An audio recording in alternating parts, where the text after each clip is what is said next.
to the end. I really need the kingdom. Endure to the end. Lord willing, I can get it. Endure to the end. The Lord know I need him. Endure to the end. The Lord, I wanna see him. Endure to the end. Endure to the end. Yeah, yeah. Endure to the end. Endure to the end. Endure to the end. Endure to the end. We tryna get this win. I do not wanna sin. Saying you not my friend. I'm praying to the Lord. I'm hoping that he hear me. The most I innocent, the only one I'm fearing. King commandments and endure. He knocking, open up that door. Bible what I'm gonna explore. Israel, he gon' restore.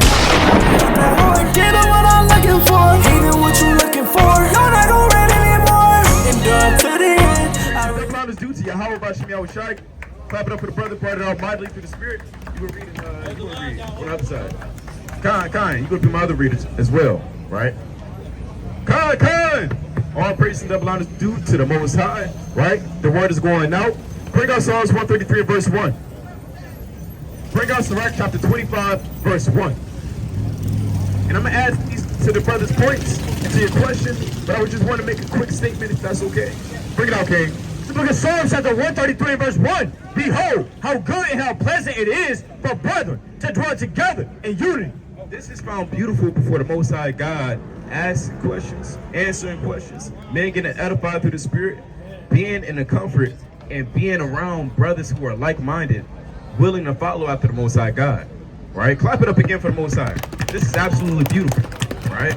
This is something that we don't really see every day, right? Bring that out, King. It's the book of Sirach to the 25 verse 1. In 3 things I was beautified and stood up beautiful, both before God and man. The unity of brethren, the love of neighbors, a man and wife that agree together. And these 3 things are found beautiful before the Most High God. Throughout this vast, great, deep earth, there's only a few things that he finds beautiful. Now you have gems, you have precious diamonds, pearls, ointments. You have smells, you have frankincense and myrrh. You have certain cattle and sheep, you have men. A lot of things the Lord has created in his due season, and it's proper, it's fitting. But he said that dwell together in unity is beautiful. That's nice. That puts a smile on my face. I'm gonna start cheesing. This brother might start blushing. Another brother might start tearing up. That's how much we get excited to be around each other. I love seeing our elders. We enjoy seeing you. We got the elder over there, right? We got the elders over there as well from HOI. This brings nothing but cheer to us. So let me backing off the brother's points. I believe you was touching on slavery, or that was your question? I was talking about, you want to expound on what I was talking about? Okay. From so-called rapture all the way to having servants to having spiritual body in heaven. Right. I was asking for the play-by-play on the different events that's going to happen to me all the way to when you're going to be finally at rest in heaven serving the Most High. Exactly. Did everything make sense as far as the so-called rapture and us being delivered up? Okay, all praises. So you know what's going to happen in the kingdom as far as servitude? That's where we are now. I'm trying to get that understanding of what's going to happen. Okay, all praises, all praises. Bring out Deuteronomy 28 and verse 15. Yes. Deuteronomy chapter 28 and verse number 15. But it shall come to pass, and thou not hearken to the voice of the Lord thy God, to observe to do all his commandments and his statutes which I command thee this day, that all these curses shall come upon thee and overtake thee. So every curse that we read in Deuteronomy 28 is going to fall upon the heathen. Shalom, shalom. All the curses that we have, that we're currently experiencing under this heaven, right? From from Deuteronomy 28 and 68, Deuteronomy 28, 54, 37, all the things that we experience will go onto the heathen. But at what time, what place, and what setting? Bring out, I believe that's Deuteronomy 23 and 7, as far as the curses being placed upon the heathen. 30 and 7, the what? It's the book of Deuteronomy chapter 30 and verse 7. And the Lord thy God will put all these curses upon thy enemies and on them that hate thee, which persecuted thee. Who persecuted us? Who would you say persecuted us, Elder? All our enemies, man, everybody who's not Israel, who had us in captivity. That's 100% true. All those who placed us into captivity. Let's bring that out of Psalms. Let's prove it. Let's prove it. Let's say Psalms 83. It's the book of Psalms, chapter 83, and verse number 3, and it reads, out of the Holy Bible. They have taken crafty counsel against thy people, and have consulted against thy hidden ones. They have said, come, let us cut them off from being a nation, that the name of Israel may be no more in remembrance. So any man that has that thought in their mind to cut off Israel from being a nation is an enemy to the Most High God, as well as his people. That's right. Let's find out who these people are. Verse 5. For they have consulted together when one can say, they are confederate against thee, the tabernacles of Edom. Tabernacles of who? The tabernacles of Edom. So-called white man. The tabernacles of Edom and the Ishmaelites. The Arabic man. Go ahead. Of Moab and the Hagarenes. Chinese man and the rest of the heathen, right? The Hamites, everybody that we know that's outside from Judah to Naphtali. Those are the enemies of Yahweh Shemel Rashad. So as a result from them putting us into slavery, them putting curses and extending the curses upon us, it's going to be a season where that's going to fall upon them, which will be the kingdom of heaven. It's going to be a kingdom of heaven for us, but a place of hell for them. Bring out Proverbs 29 and verse 19. Bring out Sirach 33 and verse 14. Bring out Revelation 13 and 10. Proverbs chapter 29 and verse 19. A servant will not be corrected by words, but though he understand, he will not answer. So we can tell the so-called white man all day, you're wicked for this crime and this crime and that crime. Is he going to give a damn? No. There's nothing in his mind to convince him that he's wrong. Besides, there is something. Let's find out. Verse 20. Seest thou a man that is hasty in his words? There's more. Oh, it's like it. Proverbs 29 and 19. A servant will not be corrected by his words, but though he understand, he will not answer. Seest thou a man that is hasty in his words? Let's read it. It's like it. This is what I want. Sirach 33, and let's see, verse 24. So we're Sirach chapter 33 and verse 24. Fodder, a wand, and burdens are for the ass, and bread, correction, and work for its servant. So a wand and a rod is meant for the back of the evil servant, right? Because there's no words that we can give unto Esau for him to realize, damn, yeah, I went off. I was wrong. Esau would never come up here to Kedar and say, Salaki, for doing this to you. He'd never come up. Is your manager going to come up to you and say, sorry for giving you a hard time, buddy? Can we have a drink over it? Let's have a cup of beer. I'll buy you lunch. We'll hash it all out. Here's a bonus. Here's this. You can take the rest of the day off. There's nothing he can do that can cover the amount of blood that's shed upon these 12 tribes. So he has a judgment for him. And that judgment is a water and a fond, right? And correction. Because, I mean, it's just. It's only right. Bring out, so what do you have, brother? Revelation 13 to 10? Book of Revelation, chapter 13 and verse 10. Let me start verse 9. 10, come. He that leadeth into captivity shall go into captivity. He that leadeth into captivity shall go into captivity. He that killeth with the sword must be killed with the sword. Here is the patience and the faith of the saints. Psalms 55, Psalms 148, we understand that we are the saints. Right? We read that in Romans 1 and 7, I believe, last time you was up here. I mean, we are the saints, and that's our patience and our faith, understanding that we shall have dominion over the heathen. Read Psalms chapter 2, verse 8. And Revelation chapter 2, verse 20. Book of Psalms chapter 2 and verse 8. Ask of me, and I shall give thee the heathen for thine inheritance, and the uttermost parts of the earth for thy possession. Think that again. And the uttermost parts of the earth for thy possession. This is a psalm. This is a song. Ask of me, and I shall give you the heathen for your inheritance. Some men in this lifetime, their inheritance is a house. Perhaps their inheritance is a car. You know, that old t-shirt your great-great-grandfather had. Maybe his golden medals from World War II and World War I. Huh?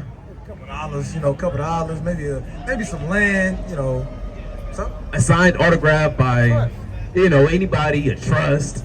That's men's inheritance on this life. Our inheritance that we seek for is going to be the kingdom of God and having dominion over this world. Because this world is in a state of corruption. Men, the politicians in this world, this place, their heart is poisoned. What leader can lead a nation when his mind is poisoned? As is the officer, so is his soldiers. And how much more the people of that land? Bring out Proverbs 29:2 and read that again.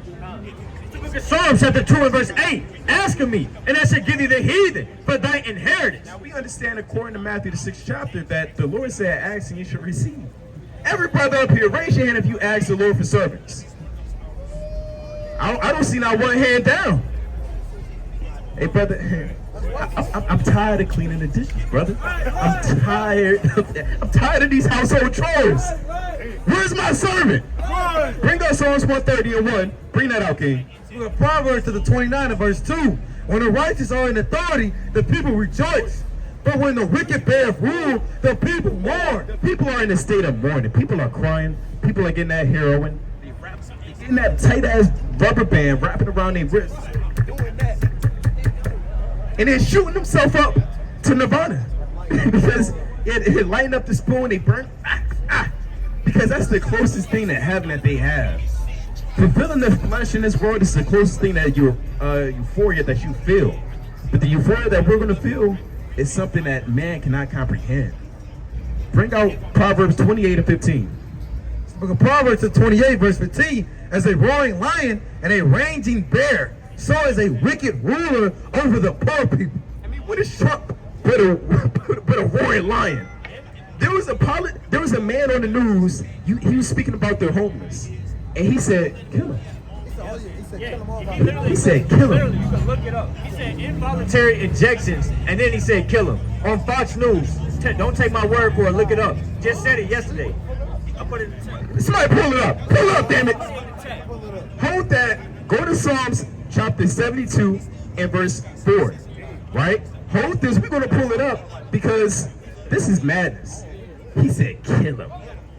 Now, all the money that America has that they could fund to the homeless, kind of help them out, give them clothes, give them food, nourish them, give them education. Nah. That's too easy. Kill them. Bring it up. It's not our job. We shouldn't have to live in fear. Put them in a mental institution, put them in a jail, or involuntary lethal injection or something. Just kill them. We feel so compassionate because you see the mental health crisis happening. It's not our job. We shouldn't have to live in fear. Put them in a mental institution, put them in a jail, or involuntary lethal injection or something. Just kill them. And he slid it in there. At first he said lethal injection just to see how far he could go with his wickedness. Just to see how, if he can push past the boundaries. And then once nobody corrected him, he said, all right, kill him. He let us know his inner mind. On live TV. Bring out Psalm 72 and verse 4. Psalm chapter 72 and verse 4. He shall judge the poor of the people. He shall save the children of the needy and shall break in pieces the oppressor. He's going to break in pieces the oppressor and save the poor and the needy. And the last time we checked, we're the poor and the needy. We have something to be delivered from. This is that hellhole that we call America. Whereas the so-called white man, he can't be in his hellhole when he calls his place the land of the free and home of the brave. How dare them, shame on them to call it the land of the free, home of the brave, when there's atrocity and wickedness and prostitution and pedophilia going on. When there's multitude of crimes that's happening in the city and no action is being taken. When there's still lead in the water and people are getting poisoned. How dare them say any good thing about America? So this all goes back to the point proving why these people, why America has to be overthrown, why Babylon has to be turned upside down, and why we're going to get service in the kingdom. Because apparently, so-called white men and everything, and everybody and the powers that be that's in their position, they can't rule with wisdom and or authority, right? Bring that out one more time, Proverbs 28 and verse 15. Proverbs 28 and verse 15, as a roaring lion and a raging bear, two mighty beasts of the forest, right? Go ahead. So is a wicked ruler over the poor people. So a beast such as a lion and a bear, their main duty is to devour. And so it is with that leader. His purpose is to devour. Now in the kingdom, we're not going to devour the children of men and the nations the same way they devoured us. They're going to actually be in order. We can read that in Revelation 21. We can go into how we're not going to buck break them. We're not going to make the daughters sleep with the fathers. We're not going to make the children sleep with the aunts. We're not going to have them uncover each other's nakedness, break Leviticus 18. We're not going to allow them to eat pork. In fact, they should be grateful. Yeah. Real quick, I'm gonna just jump the gun and kind of answer that a little more direct. So you're gonna have the resurrection, brother, and then you're gonna have, the wicked get destroyed in the lake of fire. You got the righteous get beamed up. You're gonna have the righteous get beamed up in the chariots. And then you're gonna have the Lord put us back in northern kingdom of Israel. We're gonna dwell in the second wilderness. Then we're gonna get put in the second covenant. And then we're gonna take and put the rest of the Russians and the rest of the Edomites into slavery. We're gonna burn their weapons, and then we're gonna make them build up the kingdom of heaven. That's in order. That's right. I like that. That's biblical eschatology. Biblical eschatology. It's a scripture to align with the brother said and your question. So it's the book of Revelation, chapter 11, verse 12. And they heard a great voice from heaven saying unto them, come up hither. And they ascended up into heaven in a cloud, and their enemies beheld them. Talking about how the Israelites are going to be beamed up from the chariots, the so-called UFOs that, they call in society. And guess what? The enemies, meaning the 2/3 of our people and the other nations, are going to see us get our salvation, right? While everything is going to be destroyed around us. And that salvation is going to be immaculate, even as the most previous big exodus, right? Which was found in the book of Exodus. That was an immaculate salvation, being freed from being in Egypt for over 300 plus years, right? Biblical eschatology. This is biblical eschatology. Means the study of the last things or end times, from the Greek eschatos equal last with the suffix logy, study of. And it's beautiful to be inquisitive of those things, because guess what? So was our forefathers. Let's read Matthew 24 and verse 1. It's the book of Matthew, chapter 24 and verse 1, and it reads, and Yahushua went out and departed from the temple, and his disciples came to him for to show him the buildings of the temple. And Yahushua said unto them, see ye not all these things? Verily I say unto you, there shall not be left here one stone upon another that shall not be thrown down. And as he sat upon the Mount of Olives, his disciples came unto him privately, saying, tell us, when shall the end of these things be? And what shall be the end of the sign of thy coming, and of the end of the world? Shall be the end of the world. So even the apostles were searching out the end. They was asking about things that's going to come to pass in the far future. That's biblical eschatology, figuring out what's going to happen at the last days. That's the same thing you're asking. And this question has been being asked throughout 1,000 years, because it's a good question. Being in a place so long, you would think that it's not going to end. But we have comfort and safety within the scriptures, even in the Matthew 24, and surety of the word that it will end. And that's why we match up these prophecies with what's happening in current events, so we can get that more established faith and understanding that the Lord is coming soon, right? That links up with Luke 13 and 1 and many more precepts, which we'll get. Real quick, in Acts, the first chapter, you had the disciples asking, Yahushua before he left, because remember, he was still amongst men for 40 days. Okay, so they asked him, hey, will thou at this time restore the kingdom of Israel again? And he said, he basically said, it's not time for you to know. Right? It's not time for you to know. So they had that same spirit. Let me get 2 Ezra 6 in verse 5. Book of 2 Ezra, chapter 6 and verse 5. And ere the present years were sought out, and or ever the inventions of them that now sin were turned, before they were sealed, that have gathered faith for a treasure. Then did I consider these things, and they were all made through me alone, and through none other. By me also shall it be ended, and by none other. So by the Most High shall they be ended, and none other. So we're not waiting on any mortal man to say, okay, I had enough of America. Let's close the curtain. press that big red button. Let's get out of here. Yeah, there's no other external man that's going to deliver us or call it quits unless the Most High wants to call it quits. All right, we're moving off his time. So let's jump down to verse 56. Look at 2nd Ezra again. Before I select you. 6 and verse 56. For while we lived and committed iniquity, we considered not that we should begin to suffer for it after death. Then answered he me and said, this is the condition of the battle. That's 7. Look at 2nd Ezra chapter 6 verse 54.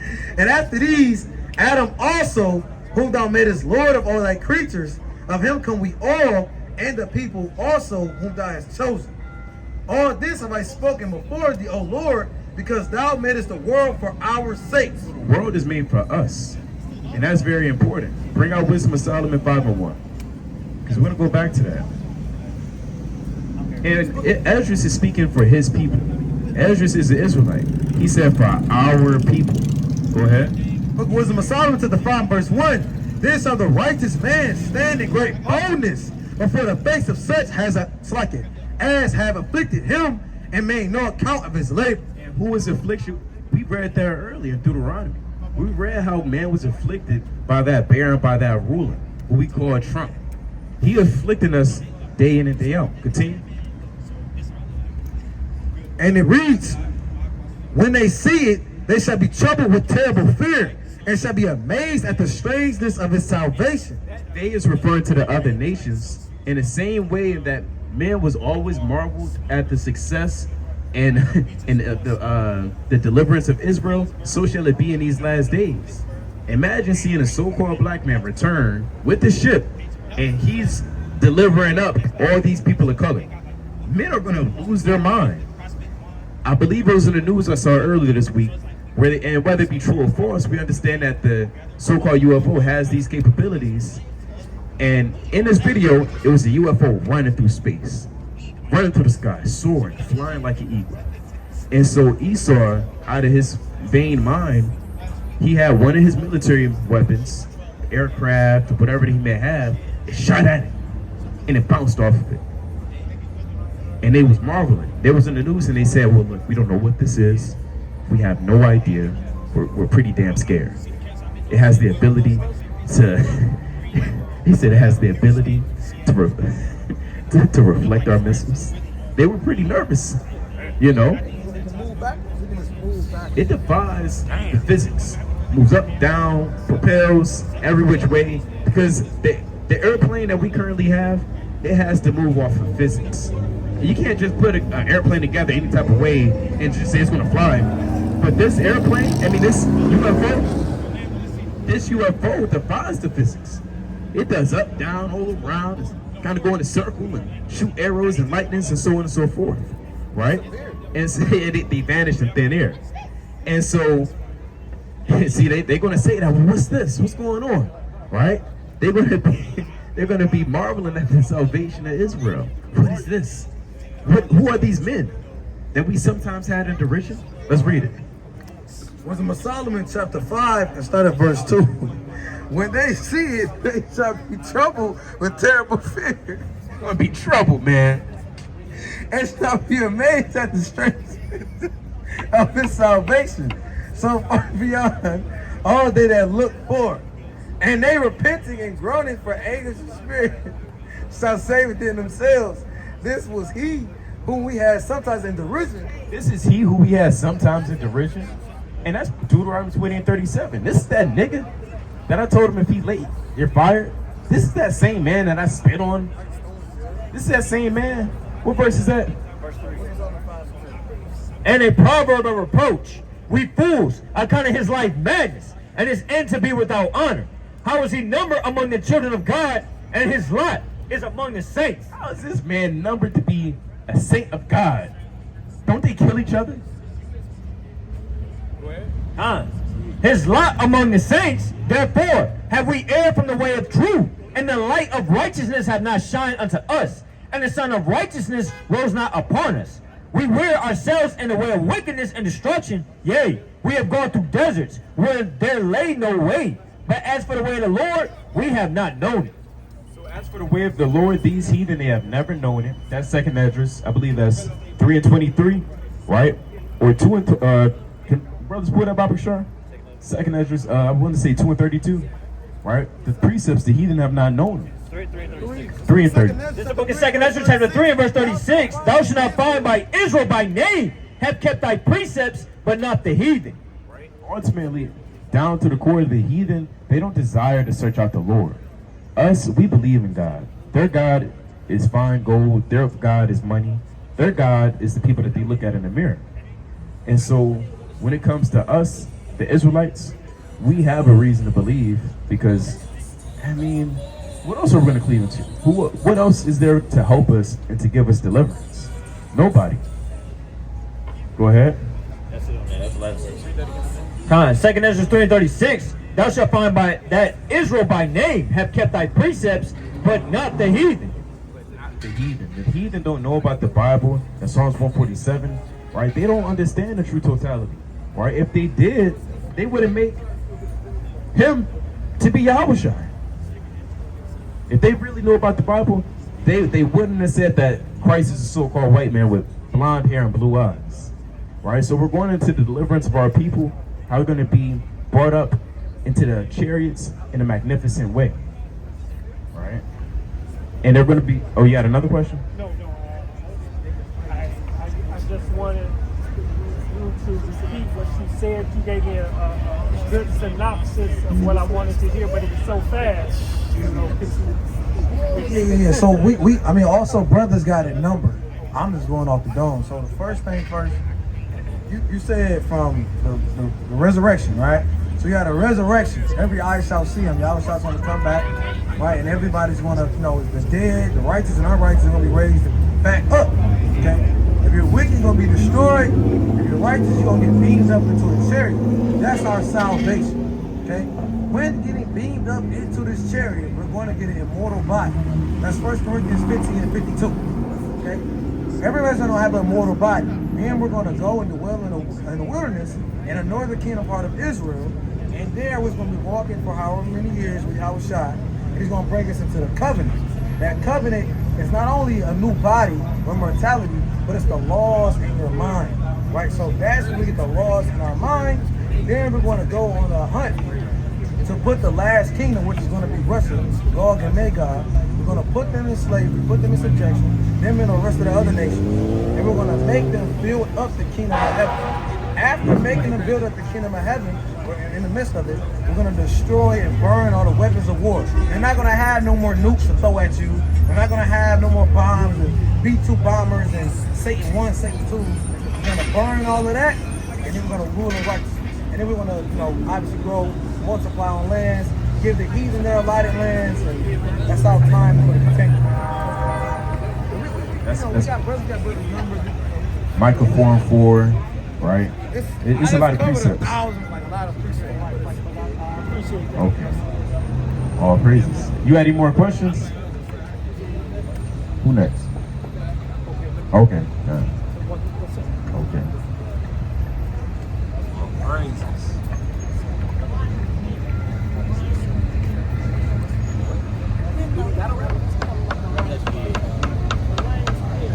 They got a number. Okay. My wife wanted to know. All right. Actually, I don't think it was in Revelations when we were discussing this. It was how somebody was